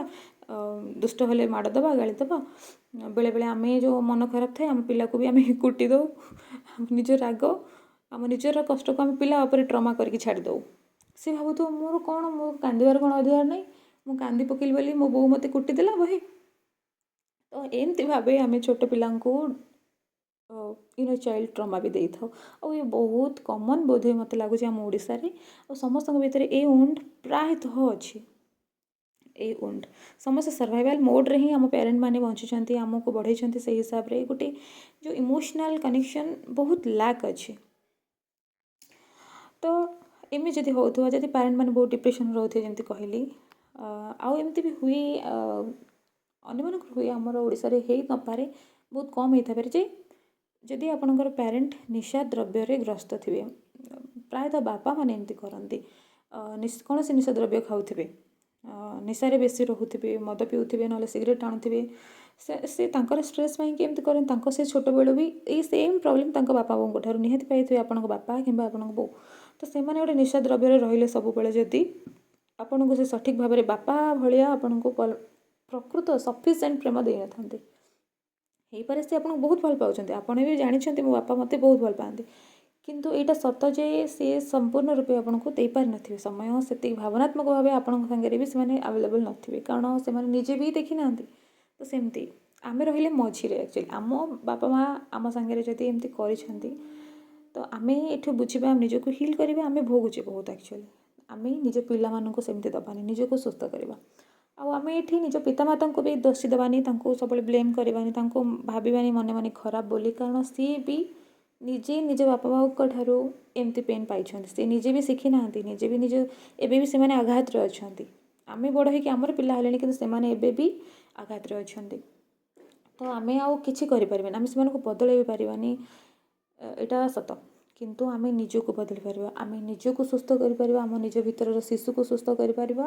ତା ସହିତ ଆମେ ଆମ ପିଲାମାନଙ୍କୁ ବି ସୁସ୍ଥ କରିପାରିବା, ଆମ ପିଲାମାନଙ୍କୁ ବୋଝ ଧରେଇବାନି। ଆଉ ଆମେ ଏମିତି କଲେ ଆମ ବାପା ମାଆଙ୍କୁ ବି ଆମେ ଇନଡାଇରେକ୍ଟଲି ଭଲ କରିପାରିବା। ଓକେ, ତ ଏମିତି ହେଇଥାଏ ପ୍ରାୟତଃ এই କ୍ଷତ ଆପଣଙ୍କୁ ମିଳିଥାଏ। ଆଉ ଏମିତି ହେଇଥିବ ଯଦି ଆପଣଙ୍କର ପରିବାର ଥିବେ କିମ୍ବା ଆପଣ ଭାଇ ଭଉଣୀଙ୍କ ଠାରୁ ଏଇଭଳି ଭାବେ ବହୁତ ଯନ୍ତ୍ରଣା ପାଇଥିବେ, ମାନେ ଭାଇ ଭଉଣୀ ଆପଣଙ୍କ ସହିତ ଇମୋସନାଲି ଆଭେଲେବୁଲ୍ ନଥିବେ, ଆପଣଙ୍କ ସହିତ ଇମୋସନାଲି କନେକ୍ଟ ନଥିବେ, ଆପଣ ତାଙ୍କ ସହିତ ଫ୍ରେଣ୍ଡସିପ୍ ଟାଇପ୍ର ମାନେ ଭଲ ସମ୍ପର୍କ ଆପଣଙ୍କର ନଥିବ, ସିଏ ବି ଆହୁରି ଏକ୍ସଟ୍ରା ଗୋଟେ ଆଡ଼୍ କରିଦିଏ ପଏଣ୍ଟ ଏଇସବୁ ଉଣ୍ଡକୁ, ଏଇ ପରିତ୍ୟାଗର ଉଣ୍ଡକୁ ଡେଭଲପ୍ କରିବା ପାଇଁକି ଆପଣଙ୍କ ଭିତରେ। ଓକେ, ଏବେ ଜାଣିବା ହାଉ ଟୁ ହିଲ୍, ମାନେ ୟାକୁ ହିଲ୍ କେମିତି କରିପାରିବା ଆମେ। ଆର ତ ବହୁତ ହିଲ୍ କରିବାର ପ୍ରକ୍ରିୟା ଅଛି, ଆମେ ଅନ୍ୟମାନଙ୍କର ହିଲର୍ମାନଙ୍କର ସପୋର୍ଟ ନେଇପାରିବା, କାରଣ ବହୁତ ଏକ୍ସଟ୍ରିମଲି ଯଦି ଆମ ଭିତରେ ଅଛି ଆମେ ବୁଝି ବି ପାରୁନା, ଆମେ ହିଲ୍ କରିବାକୁ ସକ୍ଷମ ବି ହେଇପାରୁନା।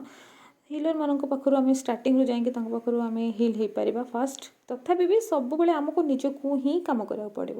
ଏମିତି ଦୁନିଆରେ କେହି ନାହିଁ ଯିଏ ଆମକୁ ସମ୍ପୂର୍ଣ୍ଣ ରୂପେ ଭଲ କରିଦେବ, ଆମକୁ ବଞ୍ଚେଇଦେବ।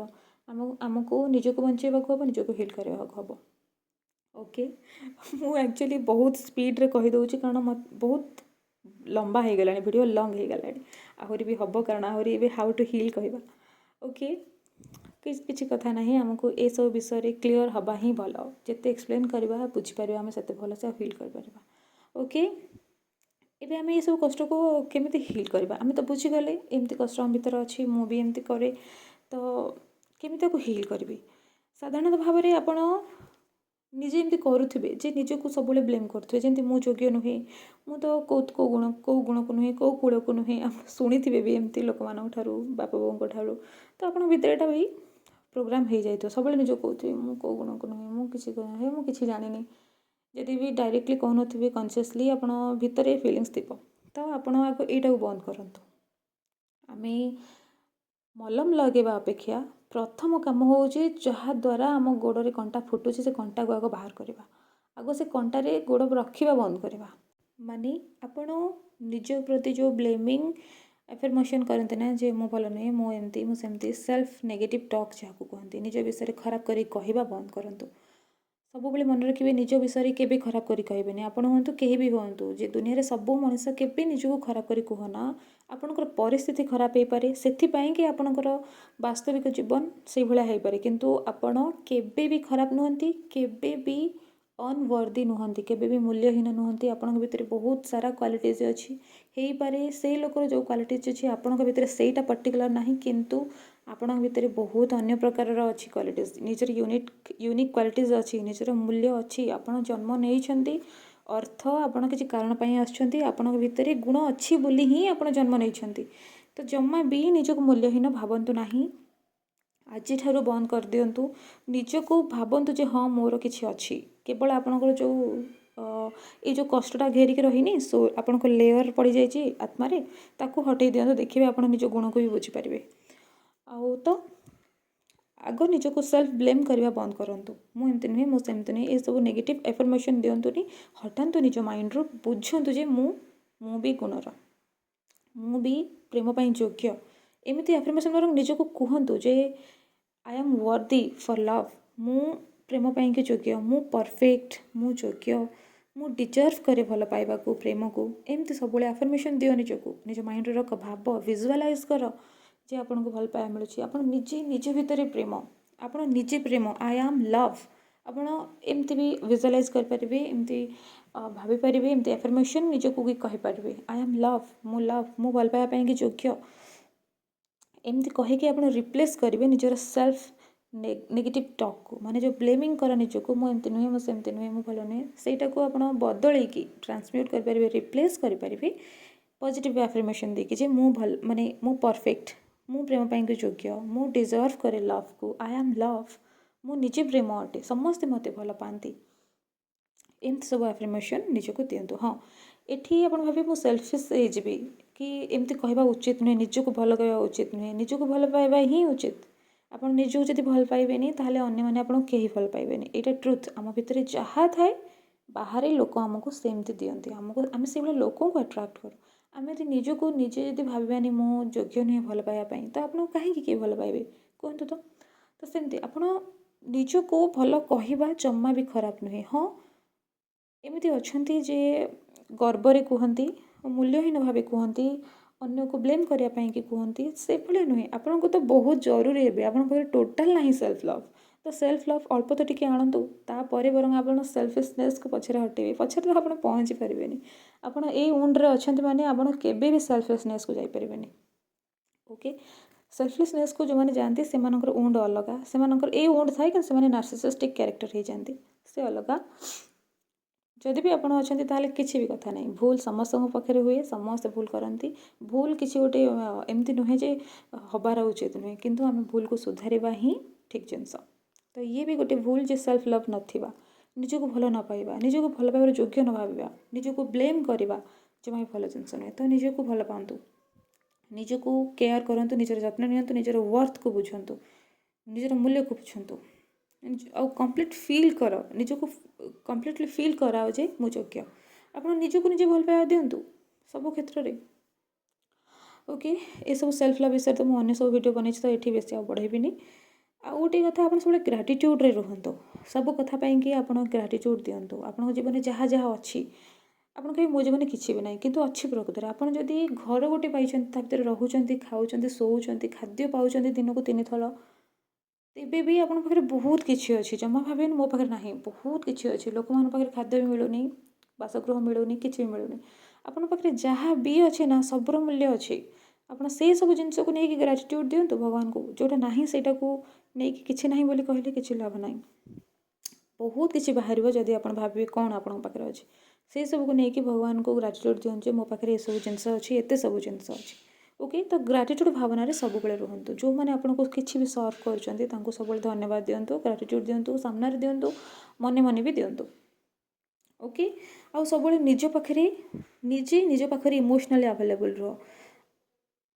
ଆପଣ ଇମୋସନାଲି ଅନଆଭେଲେବୁଲ୍ ପର୍ସନଙ୍କ ପଛରେ ନ ଗୋଡ଼େଇକି, ତାଙ୍କୁ ବେଶୀ ଏକ୍ସପ୍ଲାନେସନ୍ ନ ଦେଇକି, ତାଙ୍କୁ ବେଶୀ ନ ପଚାରିକି ଆପଣ ନିଜକୁ ନିଜେ ଭ୍ୟାଲ୍ୟୁ ଦିଅନ୍ତୁ। ନିଜକୁ ନିଜ ସହିତ ଇମୋସନାଲି ପ୍ରେଜେଣ୍ଟ ରୁହନ୍ତୁ।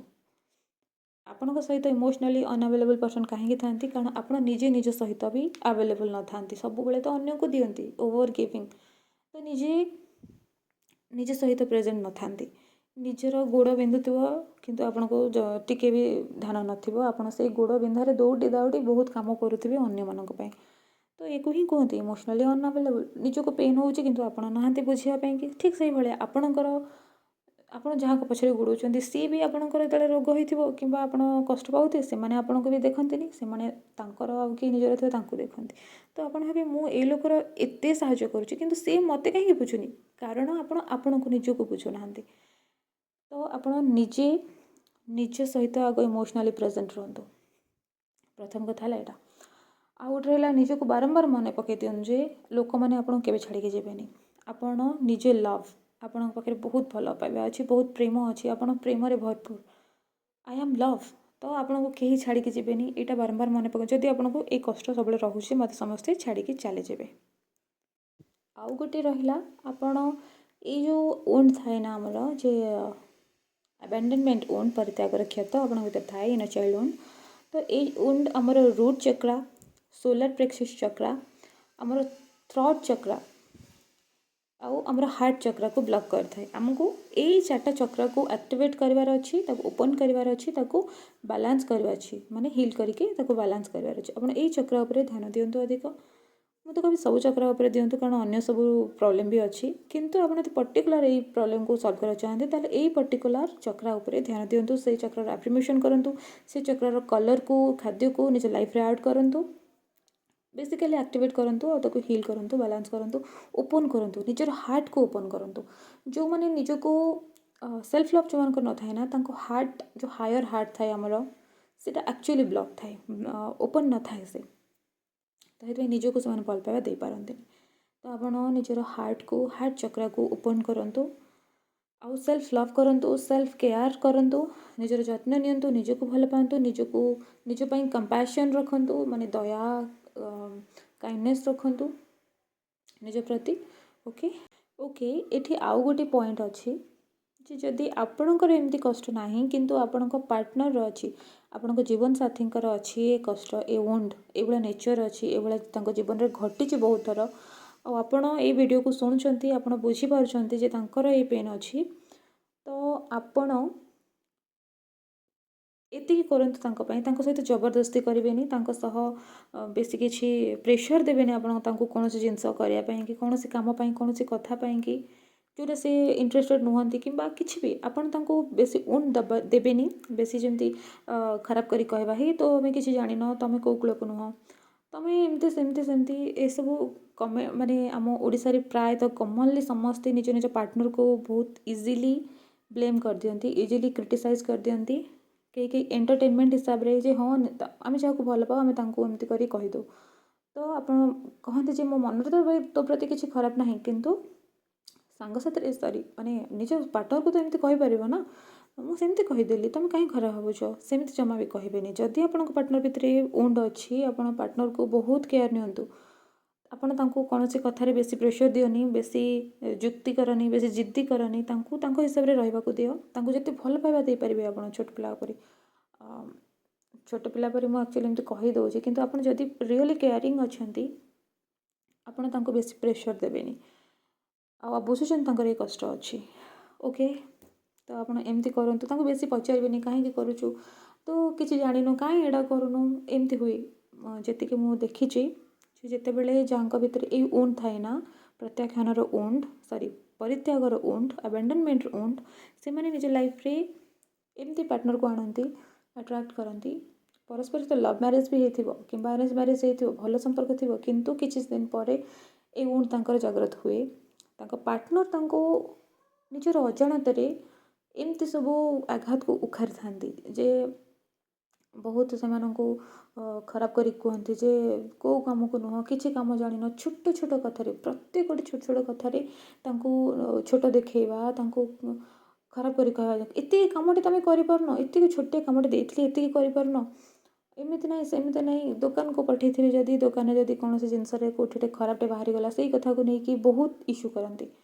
ତ ଏଇସବୁ ଆହୁରି ଅତ୍ୟଧିକ କ୍ଷତିକାରକ, ସେମାନେ ଆହୁରି ଦବିଯାଆନ୍ତି। ଯେତେବେଳେ ଲାଇଫ୍ ପାର୍ଟନର ଶେଷରେ ଲାଇଫ୍ ପାର୍ଟନର ଯଦି ଏ କଷ୍ଟ ଦିଅନ୍ତି, ସେମାନେ ନିଜେ ବୁଝିପାରନ୍ତିନି ଯେତେବେଳେ ତାଙ୍କ ଭିତରେ ଏ wound ଅଛି, ଜାଣି ତ ନଥାନ୍ତି, ଆଗରୁ ତ କେହି କହିନଥିଲେ ବି ନା, ଶିଖେଇ ନାହାନ୍ତି ଆମକୁ କେହି, ତ ସେମାନେ ବୁଝିପାରନ୍ତିନି, କିନ୍ତୁ ସେମାନେ ଦବିଯାଆନ୍ତି ନିଜ ଭିତରେ। ଯେତିକି ବି ଗୋଟେ ସାହସ ଥିଲା ନା ଟିକେ ଟିକେ ବଞ୍ଚିଥିଲା, ସିଏ ବି ଦବିଯାଏ। ସେମାନେ ସ୍ଥାଣୁ ଟାଇପ୍ର ହେଇଯାଆନ୍ତି, ସ୍ଥିର ହେଇଯାଆନ୍ତି, ମାନେ ଯେମିତି କ'ଣ ତାକୁ କୁହନ୍ତି, ମାନେ ମଲା ଶରୀର, ଜୀବନ୍ତ ଶରୀର କିନ୍ତୁ ମରିଯାଇଥିବା ଲୋକ, ସେଇଭଳିଆ କ'ଣ ତାକୁ କୁହନ୍ତି, ସେ ମନେ ପଡ଼ୁନି ଡାଇଲଗ୍ଟା, ସେମିତି ଟାଇପ୍ର ସେମାନେ ବୁଲୁଥାନ୍ତି, ତାଙ୍କର ମାନେ ଯେମିତି କିଛି ନାହିଁ। କାରଣ ତାଙ୍କୁ ଏତେ ଦବେଇ ଦିଆଯାଇଛି, ସମସ୍ତେ ସବୁବେଳେ ଆଡ଼ୁ ସାଡ଼ୁ କହିକି ଯେ ଏଟା ପାରୁନୁ, ସେଟା ପାରୁନୁ, ତତେ କିଛି ଆସେ ନା, ଇଏ ସିଏ ସବୁ, ପ୍ରତ୍ୟେକ ଛୋଟ ଛୋଟ କଥାରେ ଆପଣ ଯାହାକୁ ବି ବ୍ଲେମ୍ କରିବାକୁ ଲାଗିବେ, କ୍ରିଟିସାଇଜ୍ କରିବାକୁ ଲାଗିବେ, ତାଙ୍କୁ ଆପଣ ଦବେଇ ଦେବେ। ଜମା ବି ଭାବିବେନି ଆପଣ କିଛି ଭଲ କାମଟେ କରୁଛନ୍ତି ଯେ ଆପଣ ସେ ଏଇଟା କରିପାରିଲେନି, ମୁଁ ଏମିତି ଟିକେ କହିଦେଲି, କ'ଣ କଥାଟେ ବି ମୁଁ କହିପାରିବିନି, କାହିଁକି କହିବି, ଏମିତି କୁହନ୍ତୁନି। ଜମା ଭଲ, ଆପଣ କେତେ ବଡ଼ କ୍ରାଇମ୍ କରୁଛନ୍ତି ଭାବି ନାହାନ୍ତି ଯେ କାହାର ଘାକୁ ଆପଣ ମାନେ ଉଖୁରଉଛନ୍ତି ବାର ବାର। ତ ଆପଣ ଯଦି ବି ଏଇଟା ବୁଝିପାରୁଛନ୍ତି ଆପଣଙ୍କ ପାର୍ଟନର ଏମିତି କଷ୍ଟକୁ ଭୋଗୁଛନ୍ତି, ତ ଆପଣ ବେଶୀ କିଛି ପ୍ରେସର ଦିଅନ୍ତୁନି। ତାଙ୍କୁ ଏ କଥା କହିପାରିବେ, ଭିଡ଼ିଓ ଦେଖାନ୍ତୁ, ନହେଲେ ଶୁଣାନ୍ତୁ, ସେ ବୁଝିଲେ ହିଲ୍ କରିପାରିବେ। ଆଉ ଆପଣ ନିଜ ତରଫରୁ ଯଦି ଆପଣ ତାଙ୍କର କେହି ବି ନିଜ ଲୋକ ଅଛନ୍ତି କିମ୍ବା ଆପଣ ପାର୍ଟନର ଅଛନ୍ତି, ନିଜ ତରଫରୁ ଚେଷ୍ଟା କରନ୍ତୁ ଏସବୁ କାର୍ଯ୍ୟ ତାଙ୍କ ପ୍ରତି କରିବେନି, ମାନେ ତାଙ୍କୁ ବ୍ଲେମ୍ କରିବେନି ପ୍ରତ୍ୟେକଟି କଥାରେ। ଓଲଟା ତାଙ୍କୁ ଏମିତି କରନ୍ତୁ ଯେ ତାଙ୍କୁ ଛୋଟ ଛୋଟ କଥାରେ ପ୍ରଶଂସା କରିବାକୁ ଲାଗନ୍ତୁ କି ଆରେ ବା ତୁମେ ଏଇଟା କରିଦେଲ, ଭାରି ବଢ଼ିଆ କାମ କଲ, ଆଉ ମୁଁ ତୁମକୁ ବହୁତ ଭଲ ପାଏ, କି ମୁଁ ତୁମକୁ ନିଜ ଜୀବନରେ ପାଇକି ବହୁତ ଖୁସି, ମୋ ପାଇଁ ଏଇଟା ଆଣିଦେଇଛ, ବହୁତ ଭଲ କରିଛ, ମୋତେ ଭାରି ପସନ୍ଦ। ମାନେ ଆପଣ କିଛି ବି ଆପଣ ତାଙ୍କୁ ପ୍ରଶଂସା କରନ୍ତୁ, ଦେଖିବେ ସିଏ ଯେଉଁ ଦବି ଯାଇଛନ୍ତି, ନିଜକୁ ଅଯୋଗ୍ୟ ଭାବୁଛନ୍ତି, କିଛି କାମ କରିପାରୁନାହାନ୍ତି, ସୁସ୍ଥ ଥିବେ, ସବୁ ଗୁଣ ବି ଥିବ, ଭଲ ପାଠ ପଢ଼ିଥିବେ, କିଛି ବି, କିନ୍ତୁ ସେମାନେ ଦବି ଯାଆନ୍ତି ଯେ ଲାଗେ ତାଙ୍କୁ କିଛି କରିପାରିବେନି, ସେଇଭଳିଆ ହେଇଯାଆନ୍ତି ସେମାନେ। ତ ଆପଣ ସବୁ କଥାରେ ତାଙ୍କୁ ବ୍ଲେମ୍ ନ କରିକି ତାଙ୍କୁ ପ୍ରଶଂସା କରିବା ଆରମ୍ଭ କରନ୍ତୁ। ଆପଣଙ୍କର ପାର୍ଟନର ହିସାବରେ, ତାଙ୍କର ପରିବାର ହିସାବରେ ଆପଣଙ୍କର ଏଇଟା ସବୁଠାରୁ ବଡ଼ କର୍ତ୍ତବ୍ୟ। କେବେ ମୁଁ ତ କହିବି ଖାଲି ଏମାନଙ୍କୁ କ'ଣ, କେବେ କାହାକୁ ବ୍ଲେମ୍ କରନା, କେବେ କାହାକୁ କ୍ରିଟିସାଇଜ୍ କରନା।